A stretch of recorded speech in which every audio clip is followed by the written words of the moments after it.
আপনি চিন্তা করেছেন আজকের সমাজ কেমন হয়ে গেছে? একজন মেয়েকে যখন বিয়ে করতে যাবেন তখন আপনার ব্যাংক ব্যালেন্স, বাড়ি গাড়ি কি কি আছে, কি কি করেছেন, কি কি করছেন সেগুলো তারা খুঁচিয়ে খুঁচিয়ে দেখবে। কিন্তু দেখবে না আপনি আল্লাহর কতটা ভক্ত, রাসূল সাল্লাল্লাহু আলাইহি ওয়াসাল্লামের কতটা আনুগত্য স্বীকার করেছেন, রাসূলকে কতটা আপনি আদর্শ হিসেবে গ্রহণ করেছেন। আপনি হালাল ইনকাম করেন নাকি হারাম ইনকাম করেন সেটা তাদের কাছে কোনো ফ্যাক্ট না, কোনো মুখ্য বিষয় না। তাদের কাছে দেখতে হবে ছেলের ব্যাংকার কিনা, ব্যাংক ব্যালেন্স আছে কিনা, প্রচুর প্রচুর টাকা পয়সার মালিক কিনা। এগুলো মেয়ের বাবারা দেখেন।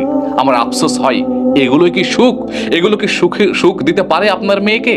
কখনো কি দিতে পেরেছে? আপনারা নিউজ দেখছেন না যে ভালো ছেলের সঙ্গে বিয়ে না দেওয়ার ফলে, টাকা পয়সার সঙ্গে বিয়ে দেওয়ার কারণে আপনার মেয়ের লাশ দেখা দিয়েছে, আপনার মেয়ে লাশ হয়ে ফিরে এসেছে। এগুলো কি আপনারা দেখছেন না? আমরা কি দেখছি না?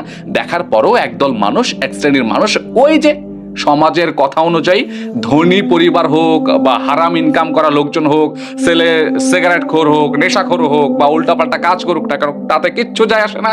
যদি সে সরকারি চাকরি করে, যদি সে প্রাইভেট কোম্পানি জব করে, যদি সে হারাম ইনকাম করে, কোনো কিছু যায় আসে না।